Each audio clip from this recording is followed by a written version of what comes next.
Hi, welcome to Tikkun's Weekly Dava. I wanted to do something a little different this week. Normally my focus is on, to me, Torah.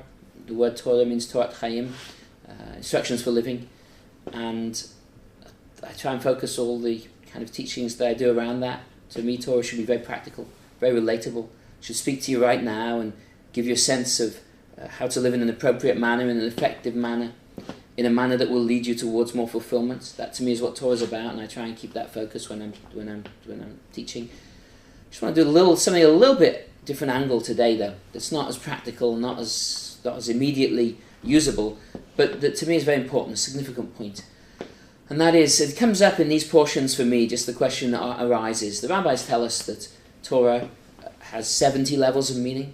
Each word, each letter has deep meanings to it, and 70 different levels to each point that's made.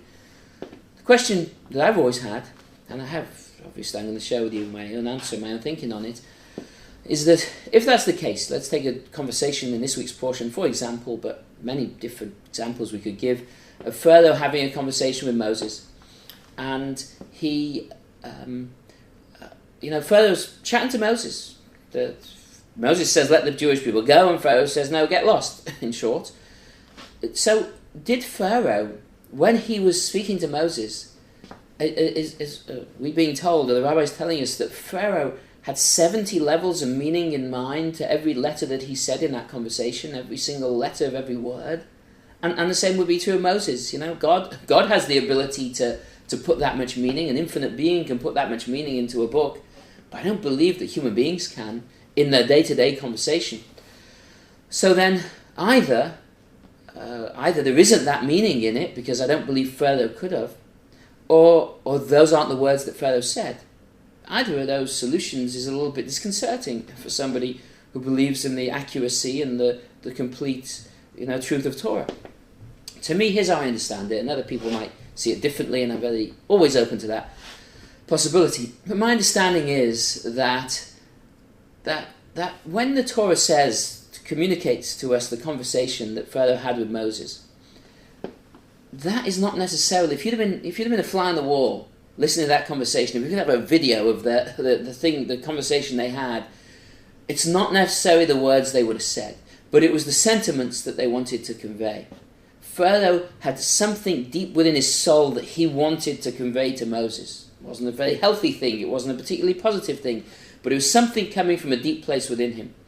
Had he been articulate enough, this is how he would have said it.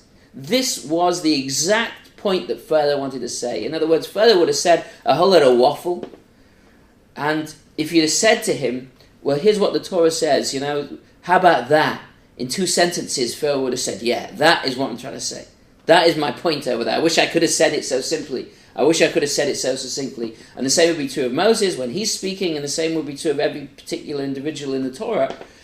Apart from when Moses is conveying directly God's words, when an individual is speaking, that to me is what's going on. God is putting the sentiment into words, putting the sentiment into succinct, clear, deeply wise way of putting it, so that we can learn the lesson that we need to learn. In other words, it is an accurate description of history. It is an accurate description of what went on. In fact, it's a more accurate description of what went on than had you had a video to see it. If you'd have seen the video of them talking, there would have been a lot that went on there that wasn't relevant. This is actually a description of the relevant elements of what happened in that experience and in that scenario. To me, you see that also sometimes in names in the Torah. I think the same thing's true.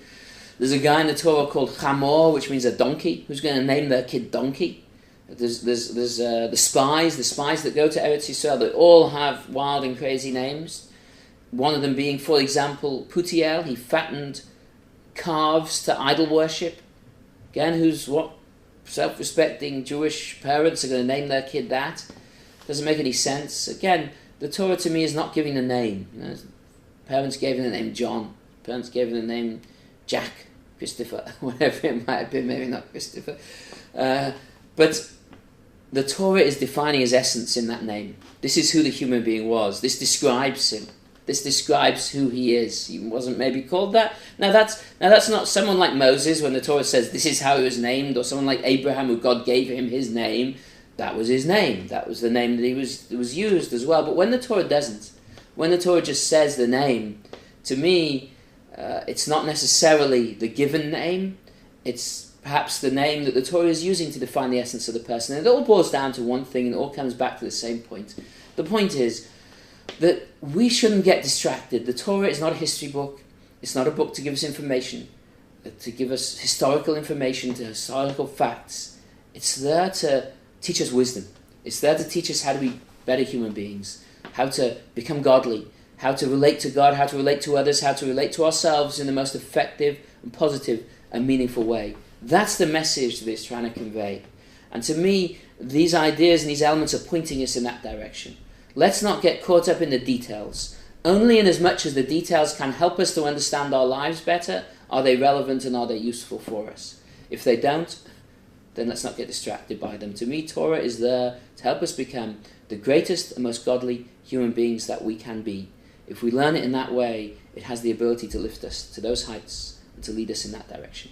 Wish you Shabbat Shalom. If you're interested in finding out more about Tikkun, please log on our website, tikkun.co.uk. I'm also starting this week a daily Dava. It's a daily email that will come to Blackberries, Google, whatever they're called, all sorts of different media that you might want to get the message on. It'll be just 3 or 4 lines of just practical wisdom, just a thought for the day. It'll be on weekdays. If you're interested, again, in signing up for that, please log on to our website, tikkun.co.uk. Thank you and Shabbat Shalom.